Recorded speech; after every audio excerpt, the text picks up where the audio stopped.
मंच पर बैठे सभी सम्मानीय सदस्य श्री आर एस नेगी जी, गुमान जी, नानक जी, जियालाल जी और सभी अन्य सदस्यों को मेरा नमस्कार। और जो भी किन्नौर से आए हैं और जो बाहर से लोग आए हैं उन सबको भी मेरा नमस्कार। मैं किन्नौर के मतलब संदर्भ में ये कहना चाहता हूँ कि शायद ये बैठक ऐसी जहाँ हम लोग ये वन अधिकार और अन्य कानूनों को लेकर बात कर रहे हैं, काफी दिनों बाद हो रही है। क्योंकि जब किन्नौर में 350 के करीब के जो दावे मिले और उसके बाद ये दिखा कि थोड़ा सा किन्नौर में माहौल शांत हो गया है, फिर चुनाव भी थे, तो अब हमें ये लगा कि ये जो समय है, अब जो समय है, ये वन अधिकार को लेकर बड़ा ही एक क्रिटिकल या कहें कि बहुत क्रिटिकल समय है। मतलब अगर आप अब ये है कि अब हमें थोड़ा सा इस बारे में सक्रिय होकर काम करना पड़ेगा। मैं इसका एक कारण आपको बताता हूं। अभी क्या हुआ है कि ये जो पूरा एक्ट है, ये इसकी जो नोडल एजेंसी जो सबसे बड़ी है वो मोटा है, मिनिस्ट्री ऑफ ट्राइबल अफेयर्स, आदिवासी मंत्रालय। अभी उन्होंने क्या किया है, उन्होंने पूरी प्रायोरिटी बनाई हुई है देश भर में कि जितना भी जो सीएफआर है, मींस लोगों का जो भी सामूहिक भूमि है, उसका एक एटलस बनाया जा रहा है कि वो क्षेत्र कितना पोटेंशियल क्षेत्र है। जैसे हिमाचल में कितना पोटेंशियल क्षेत्र सीएफआर के अंदर है, और ये मिनिस्ट्री का प्लान है कि इसको 100 दिन के अंदर ये एटलस बनेगा और कुछ समय के अंदर बहुत तेजी से जो लोगों के जो सामूहिक हक हैं उनको सेटल कर दिया जाए। ये पूरे जो भी आपका पोटेंशियल या जहां पे लगता है कि लोगों के सामूहिक अधिकार है वो वाले क्षेत्र में को पहले पता करना और उसमें लोगों के अधिकारों को सेटल करना।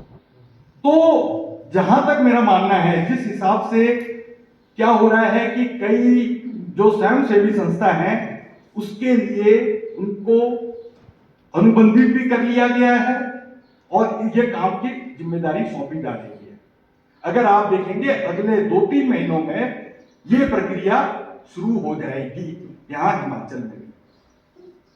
तो ऐसे में अब क्या हो रहा है कि अब जो मोटा की जो गाइडलाइन है वो बहुत क्लियर है, केवल वो सामूहिक हकों को उन्होंने उसमें पूरा जोड़ दिया हुआ है कि हमने वो करना है। और आज के दिन हिमाचल में 1-2 संस्थाएं ऐसी आ रही हैं जिनका केवल फोकस क्या है कि उन्होंने सीएफआर का एरिया करना है। आप लोगों को नहीं मालूम कि पांगी जो क्षेत्र है, जो पांगी का जो ट्राइबल एरिया है, वहां पर एक संस्था ने सारे के सारे सामूहिक दावे भर के एसडीएलसी लेवल तक पहुंचा दिए हैं और जिसमें कोई इंडिविजुअल दावा नहीं हुआ है।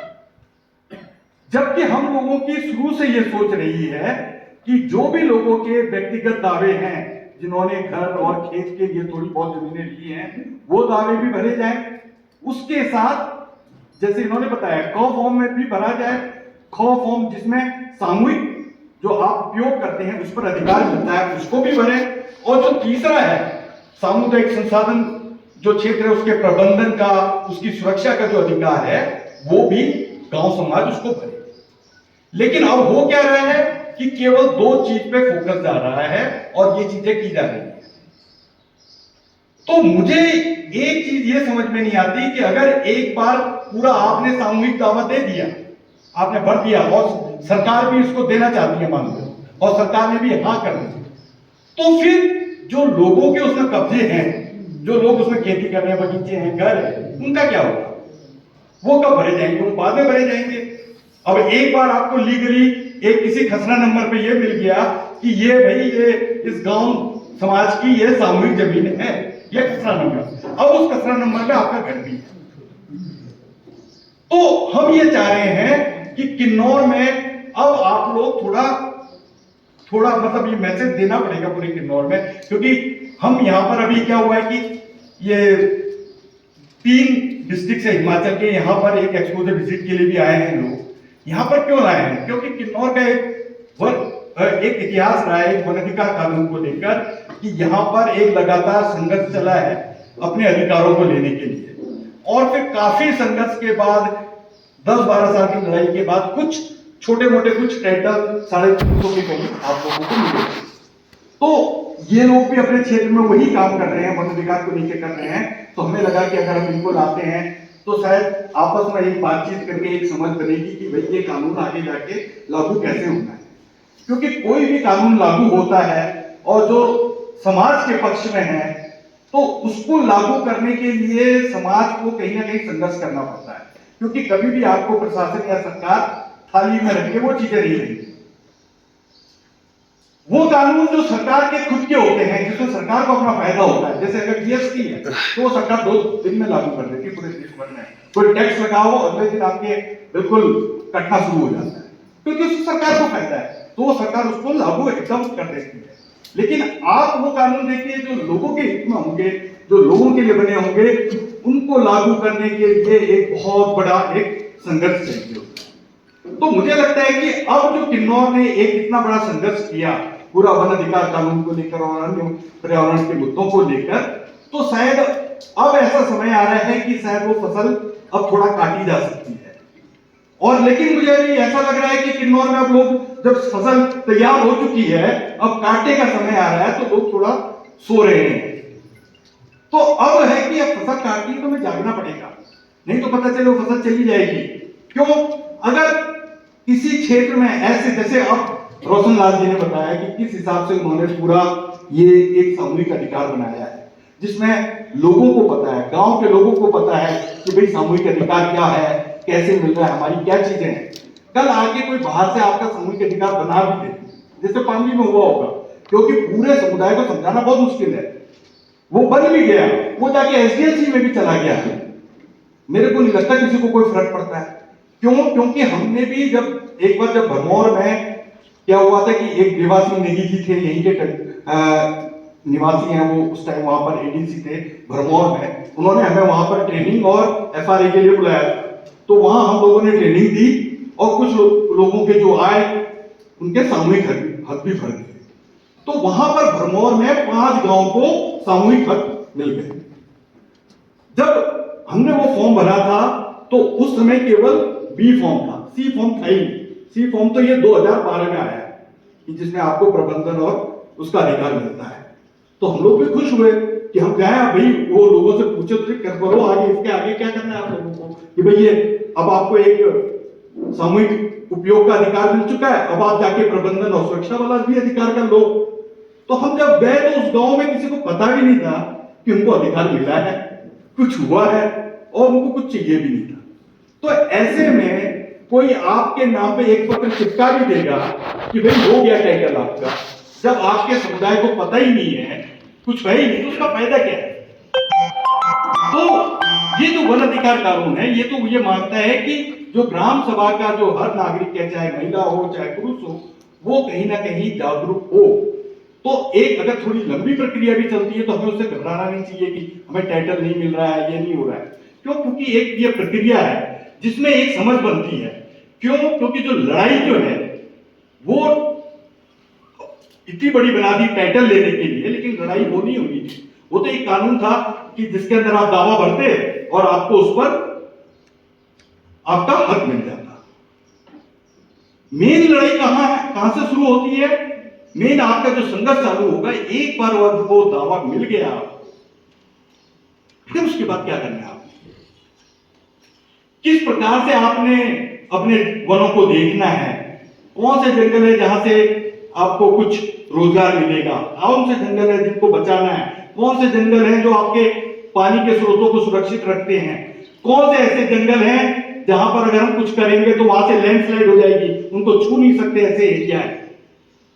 तो अब क्या हो रहा है कि जिस हिसाब से ये पूरा जो अभी बात चल रही है कि एक क्लाइमेट चेंज या जलवायु परिवर्तन पूरे खतरा बन रहा है, तो मुझे लगता है ये जो जलवायु परिवर्तन है ये तो पहाड़ों के लिए और भी ज्यादा एक तरीके से खतरनाक है। जिस हिसाब से हम देख रहे हैं जो बारिशें हो रही है, जिस हिसाब से पिछले साल हुआ हिमाचल में, अब ऐसा नहीं है कि अगर कोई पहाड़ी ये सोचे कि भाई जो मेरी निजी जमीन है उसमें मैं बहुत अच्छा बगीचा लगा दूंगा, उसमें मैं बहुत अच्छी खेती करूंगा, हाईटेक खेती करूंगा, खूब कमाऊंगा और मैं खुश रहूंगा, तो वो आज के दिन मेरे को लगता है कि आने वाले कुछ सालों के बाद ये नहीं चलने वाला है। जब तक आप ऊपर की चोटी से लेकर नीचे जहां आपकी नदी जाती है उस पूरे पहाड़ की जब तक आप सुरक्षा नहीं करेंगे तो कोई सुरक्षित नहीं रहेगा। जो पूरे हिमाचल में दिखता है आपने देखा जो हुआ कहीं पर भी, वहां पर क्या हुआ, दो चीजें हुई। एक, आपको आप इधर रह रहे हैं और नुकसान कहीं ऊपर जाके हुआ है, जहां रोड कटी है या जहां पर कोई कंस्ट्रक्शन हो चुका है, और जब बारिश आई तेज, वो पूरा मलबा कहां आ रहा है, आपके खेतों में और आपके घर में। और दूसरा, जैसे कि मैं बता रहा हूं आपको, एक मंडी केस है, वहां पर क्या हुआ कि गांव तो बहुत ऊपर बसा है, नीचे से पहाड़ काटा है। अब लैंडस्लाइड कहां से होती है, नीचे से शुरू हुई है, और वो लैंड सब्सिडेंस नीचे बैठ जा रहा है, तो उनको खतरा हो गया है।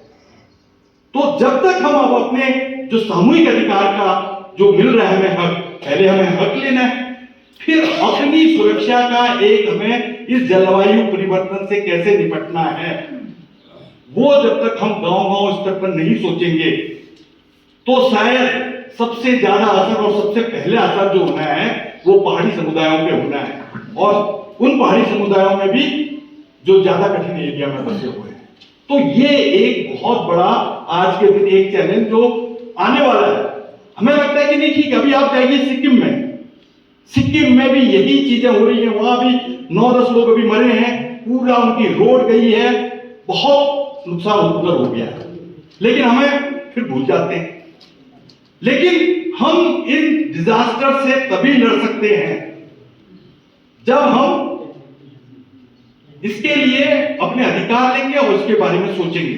क्यों? क्योंकि हमने जो एक किन्नौर में एक डिजास्टर को लेके एक स्टडी की, उसमें पूरे गांव में घूमे, आप लोगों को भी पता होगा, तो उसमें हमें यही समझ में आया, जो आपका जो समाज था वो इन डिजास्टर से पहले से, मतलब जो होते हैं उनसे बहुत अच्छे से परिचित था, उनको मालूम था, उनके पास कई ऐसी चीजें थी कि इनसे कैसे डील करना है, वो उसको करते थे। जैसे कई बार गांव को भी वो शिफ्ट करते थे, कई चीजें करते थे, उनके पास बहुत तरीके थे। तो वो सब चीजों को आज को देखते हुए, आज के हालात को देखते हुए, जो आगे आने वाले हालात हैं उसमें हम किस प्रकार से अपने गांव, अपने जो आजीविका है इसकी सुरक्षा करेंगे, ये देखना होगा। और इसमें हमें लगता है कि ये जो वन अधिकार कानून है ये आपकी मदद कर सकता है। तो आज मेरे को ये लगता है कि अगर हम इस बैठक के बाद फिर से किन्नौर में इस मुहिम को शुरू करें, क्योंकि अगर हमने अभी इस मुहिम को शुरू नहीं किया तो अब लेट हो जाएंगे फसल काटने में, क्योंकि अभी काफी बैठकें होनी है। अभी क्या हुआ है कि हिमाचल में जो आपका ट्राइबल डिपार्टमेंट के साथ है, उसका एक उड़ीसा के एक एनपीओ वसुंधरा, उसका एग्रीमेंट हो चुका है ये सब काम करने का। ये मैं आपको जानकारी दे रहा हूं, ये हो चुका है एग्रीमेंट, और ये अगले 7-8 महीने में ये यहाँ होने वाला है। तो हम सोच रहे हैं हम भी कैसे उससे जुड़े और कैसे इस प्रक्रिया को, जो हमारी लंबे समय से संघर्ष रहा है, जो लंबे समय से सोच रही है, ये पूरी एक सरकारी प्रक्रिया ना बन जाए, इसमें भी लोगों की भागीदारी हो, वो हम सोच रहे हैं कि वो कैसे होगी। तो इसीलिए इस प्रकार से हम लोग बैठक कर रहे हैं और आप लोगों को बता रहे हैं कि भाई अब आपने इतना लंबा संघर्ष किया है, अब आपके पास फसल काटने का समय आ रहा है, तो उसका अच्छे से उपयोग करें, थोड़ा सा जागरूक होएं। अभी क्या है कि जो क्लेम्स आपके इंडिविजुअल क्लेम्स हैं उनको बिल्कुल रेडी करो। अब किसी के पास डॉक्यूमेंट्री प्रूफ है कि नहीं है, बुजुर्ग व्यक्ति की गवाही है वो भी बहुत है, वो रख के सभी अपने क्लेम्स, ऐसा मत कहो कि प्रशासन क्या कह रहा है क्या नहीं कह रहा है, आपको सबसे पहले वो क्लेम को भी पूरी की पूरी फाइलें तैयार करके रखना होगा गांव में, और जितना हो सके अपनी सामूहिक अधिकार की फाइलें वो भी तैयार रखें। अगर आप इसमें देरी करेंगे ना तो कोई आपकी तरफ से करके चला जाएगा। तो मुझे लगता है कि अभी मैं बस अपनी यही बात पर रखूंगा कि सभी जितने भी अभी किन्नौर में हैं साथी हैं वो थोड़ा तैयारी करें। जैसे इतना बड़ा मेहनत से ये पूरा डॉक्यूमेंट बनाया है, इसके आगे की प्रक्रिया करके इसको भेजने का या अपने स्तर पे कुछ करने की कोशिश करें, नहीं तो कोई दूसरा आपके लिए ये प्रक्रिया करके चला जाएगा। धन्यवाद। धन्यवाद प्रकाश जी। तो हम थोड़ा सा यहाँ पर विराम देते हैं। तो श्री दिनेश जी और एक दो और आए, हमारे मेहमानों को सुंदर और सोनू भी यादव प्लीज, हमारे मेहमानों को हमारे किन्नौरी रीति रिवाज के अनुसार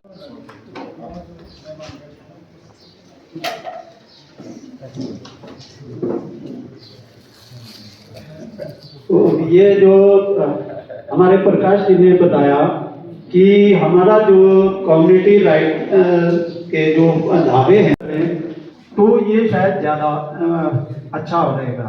जहाँ तक बात है ये कम्युनिटी राइट्स की, तो कम्युनिटी में तो हमें देखो एक दूसरे के करनी पड़ेगी।